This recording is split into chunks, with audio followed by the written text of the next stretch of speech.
Alright, so I never thought that I'd be making this video, but here I am, and I am addicted to video games. This may sound silly to many people because video games are just that fun thing that you play with friends or when you're bored, but for a lot of people, they can be a huge negative thing in their life. And honestly, me being addicted to video games just makes sense. If you look at my history, I literally don't remember a time where I didn't have a video game to play. For as long as I could remember, I literally could play a video game. And I would. I literally had a boredom free life where if I ever felt bored, I could play a video game on whether it be the Game Boy Advance that was still black and white, the new Game Boy Color, all the way up till now with my gaming PC, Xbox, PlayStation. I don't have all those, but those are just things that exist nowadays that everybody is using. And I believe that the future generations are going to have an even tougher time with this because they have more immersive games and they really have the science down on how to make the video games more addicting now. Through different periods of my life, I could actually break them up into which games I was addicted to the most at the time, even starting from elementary school. Like elementary school is probably Pokemon, but then you go right down to becoming an expert at Guitar Hero, which is pushing 5 buttons in sequence with the screen. Was that a good skill to learn? No. Am I very good at it? Yes. I could play it expert, but who cares, you know? Oh, Call of Duty. Right after Guitar Hero was probably Call of Duty around 6th grade. And that one has stuck with me since then. They release a new one every year, and I usually buy it. And, well, yeah, I've bought it every single year for 10 years straight. All in all, I've given at least $600 to Call of Duty specifically, and that's not including any of the season passes that I've bought or any of the premium editions of the games that I've bought. That's just base $60 a year. I've given it to Call of Duty, and what has it done for me? It's just taken hours away from my life. Oh, where was I? So then the next game, maybe World of Warcraft. I didn't play that too much, but I did spend a large chunk of time on it, and I could say that I was addicted to it at one point in time because for a few months at a time I'd just keep going back at it. That game was very sporadic where I'd be addicted to it for a month or two and then I'd stop playing it for a year, and then I'd get addicted to it for a month or two because I wanted to try it again, and then I'd stop playing it. So that's kind of the cycle with that game. Some games are like that though, where they really suck you in and then you kind of experience everything you want to, and then you kind of get bored of it, and or something more interesting comes along. And then I guess Rocket League came out, and I played that one around the time it was released, so that was probably 5 years ago, maybe 6 now. Yeah, six or so years ago, because I was still in high school, like senior year of high school, and then I played that throughout the first few years of college a lot. A really bad one that I got into was Overwatch. And this one has a system in place where the ranked system is just so addicting. They give you a score right afterwards. Same thing with Rocket League. Both of these are ranked games, which is why I had the most trouble with both of these. I guess luckily I got rid of my Rocket League addiction by replacing it with Overwatch because they both had very similar competitive modes. Whenever there's a ladder involved in a game, I just get sucked in and want to try to get as high as I can on the leaderboards. It's not really a leaderboard, it's just a ranking system where you see how you stack up against everybody else in the world that plays this game, and it's very addicting because you want to see your rank climb to show that you're improving, but that isn't always the case. A lot of the time you get stuck at the same rank for months at a time, and it doesn't feel good when you're playing these games because as you improve, no matter what rank you're at, your opponents are the same rank as you. So no matter what, you have a 50-50 chance of winning a game. And this does not lead to a fun experience. If you're playing like a story mode game, you feel like you're winning all the time because you're like progressing through the story. But with Rocket League and Overwatch, you progress and then everybody else progresses, so it just feels the same. And no matter how much time you sink in it, you do get better, but the way it feels never changes.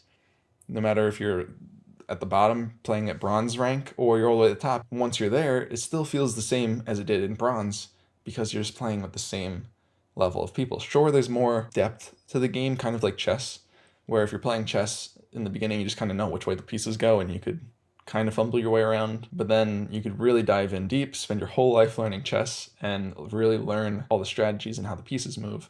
So that's one aspect of something that might change, but other than that, the way that you feel when you're playing really doesn't change, and it doesn't really feel that great. In fact, I believe that the people at the lower ranks have more fun because it's more chaotic and people won't get as mad at you for messing up. That's one other thing about Overwatch is it is extremely, extremely toxic. If you're losing, you're basically fighting with your team. I usually stay out of the fights, but your team is basically having a screaming match at each other, or somebody's getting angry and throwing. There's nothing you can do about it, because that's just what happens. Almost every game you lose. And when you win, oh wait, everybody's so quiet and it's not that bad. Sometimes there are people that are still toxic when you're winning, but it just sucks that half the games you play are either not fun, or even worse, they actually make you angry. And this is not a good cycle to go through multiple times throughout the day. It definitely brings your stress levels up, even if just temporarily. You don't feel stressed when you're done playing. It's kind of just these temporary spurts of being stressed, but it can't be good to be stressed like that. Some of these games, for me specifically, I felt these in probably Rocket League, Overwatch, and even Call of Duty.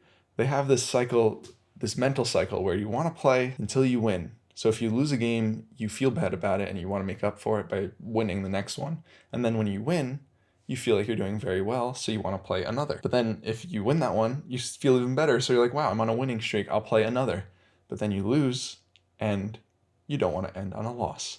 And as you can see, this can go on forever and ever, and that's how you end up playing till 2, 3, 4 o'clock in the morning. And it doesn't just happen to me. I have multiple friends that go along this route with me, so I know that it's not just a me problem. And some people are okay with it. But for me, I really want to be productive with my time. One of my main things is productivity, so it's kind of embarrassing that I can say that I have a video game addiction, something that wastes so much of my time. But I couldn't help the way that I was, I guess, raised. I'm not blaming my parents at all. They did a great job raising me. It's just a lack of science, I guess, where people didn't realize cigarettes were so bad until years later, and I think the same is going to be true for video games. Sure, they don't have the same negative effects, but the negative effects are there, and they can really impact someone's life. It's crazy how strong the feeling can be, or the urge to go play a video game when you're bored or when you just have something to do. That's something else. When you want to procrastinate, the urge to play video games is so much higher. It just like creeps up on you when you know you have something important to do, but you don't really want to do it. Video games are always the better option in my mind, at least, but it's uncontrollable. If I really wanted to, I could just get whatever I was procrastinating on done and out of the way and then play video games and not have to worry about it. But what usually ends up happening is you procrastinate by playing video games. It doesn't end up out well. You end up cramming whatever you had to do at the end, and it comes out half-assed, and it's oh well, I guess. You just wasted all that time and you can't get it back. And that's basically the point I'm trying to make, is that video games, although can be a fun stress reliever for some, can be a huge time sink for others. Since I've quit playing video games, I've been able to notice these urges pop up during times of boredom or procrastination, and it's crazy to realize how normally I would just go play a video game, but now I actually have to get comfortable with boredom, and that's what I've done to actually help overcome the addiction. One of the main problems was that I was addicted to not being bored. There's other parts of this addiction too, like dopamine. Dopamine is a huge part of it because that's an actual physical chemical that your body creates, and that's really something that you could actually get addicted to, similar to drugs.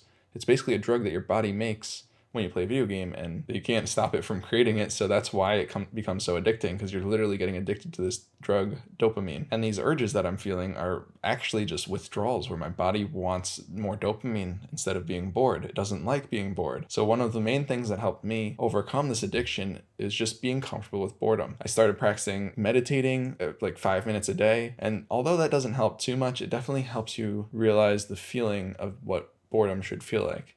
And whenever I feel bored, I accept it and I do something boring. And I enjoy it.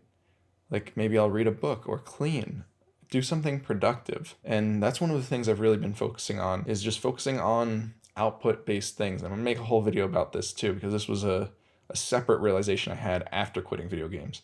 It didn't really help with the process of quitting video games, but it just is a good realization I made, where if I focus on output goals, where I create things or I have an impact on something, cleaning even counts. As long as you're doing something that has a physical impact on the world, it's good. Like creating a video, that counts. You're creating something. Writing in a journal, that counts. But if you're consuming, like watching YouTube, sorry, right now you are consuming. I found that even when I was quitting video games, I would replace that addiction with other consumption-based things, like watching Netflix or watching YouTube. So one of the things that I had to do was get rid of anything that was giving me a dopamine hit and just try to focus on output-based things. And this helped wean me off of dopamine, which was the true cause of the addiction. The underlying cause of the addiction is dopamine. So by slowly getting rid of that, it helped me become less addicted to video games also. The urges started going away, and I found that I could even play some games with friends, as long as it is with a extreme caution that I play these games. I played a few games of Among Us. That was fun. Fall Guys, that was also fun. But these games didn't have any competitive aspect to it, and I didn't really care. I was just hanging out with my friends because right now quarantine is kind of a tough time to quit video games because that's where everybody's hanging out. Bad timing on my part, I guess, to finally overcome this addiction. There have been many times throughout my life where I tried to stop playing video games, and even the slightest mishap would slip you right back into it. So I know that this is a fine line that I'm dealing with. There was one time where I thought I beat video game addiction in the past, but I really didn't, because I didn't fix the underlying problem, and that was when I went on a road trip with my girlfriend. And when you hear road trip, I need you to understand that this was a road trip. We went to all 48 states, and it took 3 months. So during that time, I didn't have any urges to play video games because they weren't there. I didn't even have the option to play them, so the urges were just non-existent. And this made me realize a little bit that the addiction is actually environment-based. So if I adapted my environment, like I sold my gaming PC and anything that I could play video games with, it would probably have a good impact on my urges, but I haven't brought myself to that level yet, although I'm getting close. When I got back from that trip, I didn't really have the same urges that I had when I left to play video games. I didn't play video games for a month or two after that road trip. So we got back, things were pretty good for a few months, and I thought I beat it. But then I thought I got cocky and thought, all right, I'm done being addicted to video games. Maybe I'll just play some Overwatch with my friends, and I'll just stop after that. And that's where I was wrong. I didn't choose to overcome the addiction that time. It just happened. I was still addicted to the dopamine hit that comes from playing video games, and I didn't know how to stop it at that point. It just it was on accident that I overcame the addiction by going on this road trip. And when I came back, I just wasn't addicted to the dopamine, so I didn't know how I overcame it. I just thought, all right, I don't really want to play video games anymore, so I'll get stuff done. I basically relapsed and just slipped back to my old ways, but that was the first time that I saw a glimmer of hope. The feeling can go away. The urge to play video games can go away. I feel like without that trip, I probably wouldn't be able to say that I overcame video game addiction now. But that was only a year ago, and quarantine definitely didn't help. Throughout quarantine, I've successfully been able to fend off video games for long amounts of time, and for months now it's been. So one thing about video game addiction is that I feel like it's becoming more and more common now, and that's just because the technology is finally catching up. The kids that were raised with devices in their hands their whole life are now becoming adults. This addiction that they've had throughout all their years of growing up is just ingrained in them, where they don't want to be bored and they're addicted to dopamine. And it's the same's true for social media and YouTube and all this content that's available. People just aren't bored anymore. Could you imagine if like the pandemic happened and there wasn't any internet or anything? People would be losing their minds. So that's where we're at. We're just addicted to dopamine naturally because of the way we're raised. Not because of the people that raise us, but because of the things that we have at our fingertips every single day. And it's almost just a sign of the times where this is going to become a really big problem really soon once more people grow up, because now the technology is even more immersive. The video games today are so much better than the ones that I grew up with. So people are just going to be getting worse. And the problem of video game addiction is just going to get worse over time if it isn't addressed soon. And I feel like the same thing's true with cigarettes and things like that, where in the beginning they aren't seen as bad until the side effects start popping up years later. Is video games as bad as smoking cigarettes? Probably not, because it doesn't actually kill you, but it does take away your time in a similar way. Smoking will end your life at a certain point, and you lose the time after that. Video games take away your time everywhere in between. It's a different kind of death. You die from the inside out, I guess, where you're just losing time uncontrollably, and it just doesn't feel good. Throughout my college degree, I played way more video games than I would like. I still got good grades. I just did the bare minimum. And I didn't get the things that I personally wanted to get done because my goals were always procrastinatable, if that's a word. Basically, like, if I wanted to do something personally, there was no deadline for it like there are with grades or tests or homework assignments. Those kind of things are easier to do because you could say, all right, I can't play video games right now. I have to get this done tonight. So that's one way to help fight against video games, is having a job or deadlines. But still, you'll procrastinate with video games a lot until the very last minute. So I was able to graduate with like a 3.7 GPA. I don't even really care about the GPA at this point, but it just shows that I was able to get the bare minimum done to get a very good grade. But that leaves the rest of my time to play video games taking away from my personal life. It's not taking away from my school life. Something's got to break. You only have so much time in the day, and if I was doing good at school, I wasn't doing good on things that I actually wanted to get done. Like for me personally, I really enjoy building my own personal brand and making apps, games. I know, making games, great. I'm going to make something that somebody else could get addicted to. I would try to avoid that in any of the games that I make. Playing instruments, I enjoy playing instruments.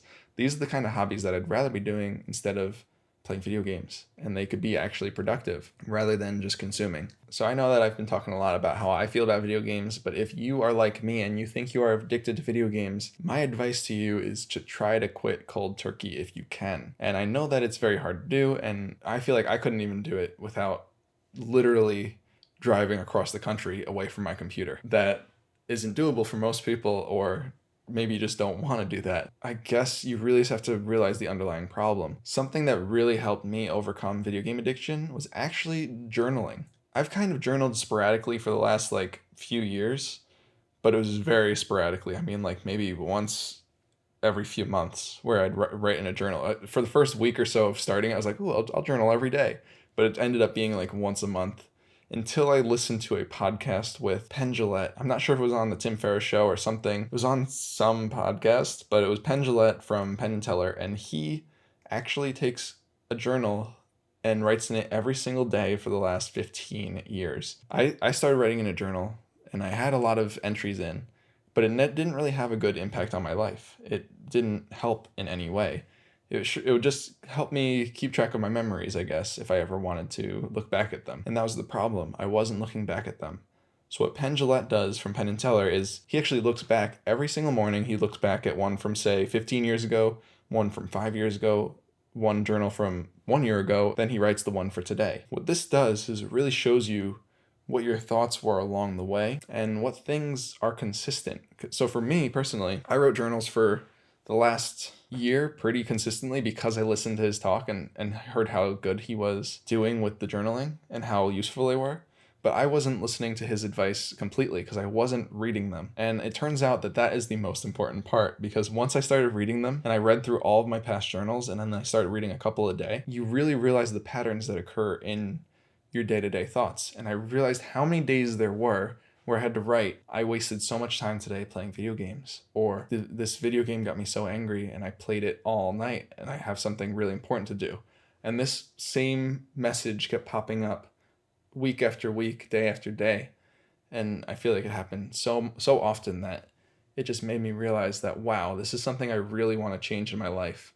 And that's when it clicked. I just knew that I could overcome it there, because reading these entries really just helped. I don't know how to explain it, but just seeing my past self struggle the same way that my current self is struggling made me realize, wow, I really have a problem, and I'm going to take steps to overcome it. Another thing, if you're trying to overcome video game addiction, is that you really, really, really have to get comfortable with being bored. If you don't get comfortable with being bored, you're just going to replace your addiction with something else, like YouTube or Netflix or social media. That's not the goal of this for most people. If you want to beat video game addiction, you don't just want to waste your time on something else.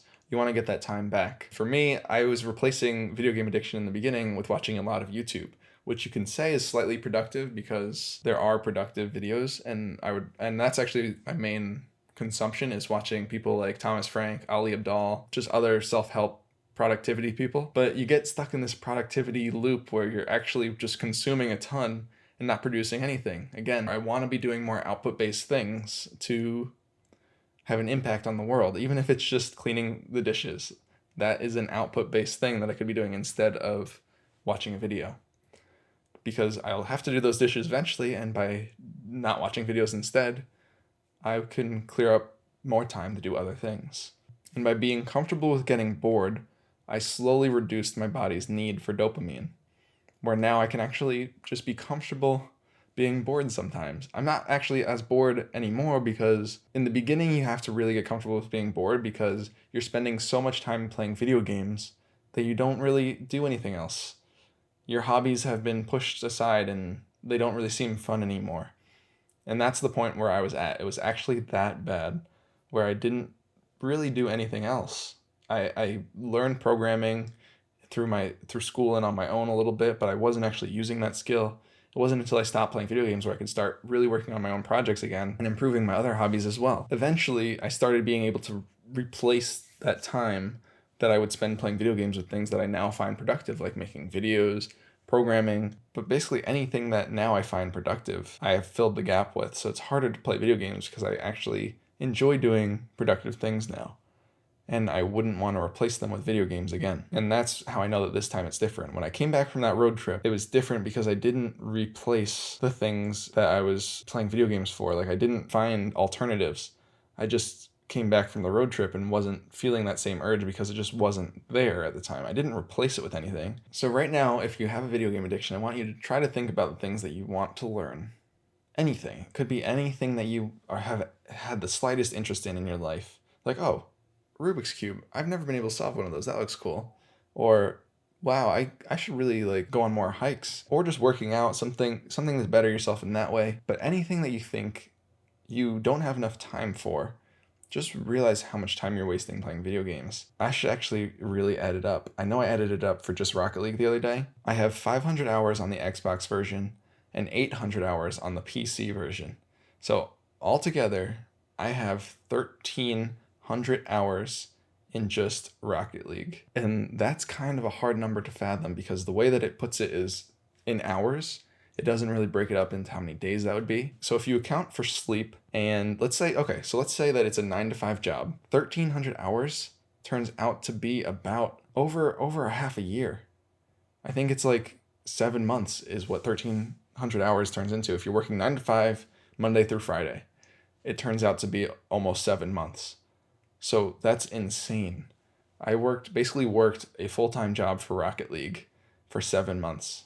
That's just insane, and that's just Rocket League. Arguably, that is one of the games that I was I was not the least addicted to it. I was very addicted to that game, but I was addicted to it for the least amount of time, maybe 2 to 3 years. There's Call of Duty, which has been there my whole entire life. I don't even want to know how much time has been put into that game. And then arguably, I think Overwatch, I definitely have maybe twice the amount of hours I do in Rocket League. What can I do about it? It's the past. I've lost that time. And I have accepted that. But now the thing that I want to change is what I do with my future time. Honestly, who would even know where I'd be at right now if I didn't play video games? I could be a totally different person. Probably for the better. So if you're addicted to video games, the best time to stop is now. And I'm sorry if this video is rambly, but I really wanted to get my story out there to try to help others and just raise awareness that this is a real thing. So if you have to sum this video up, for basic tips on how to get rid of video games, it is get used to boredom, get yourself off of dopamine, it's an actual drug, and replace video games with something else. It takes time too. So first you have to get used to boredom before you can replace it with something else, because you will be bored and you will want to play video games during that time. It's not until you get bored that you can then use that bored time to fill it with hobbies. It's a weird thing that feels like you could just skip it, but no, you really have to get used to being bored in order to improve. And all right, that's my TED Talk.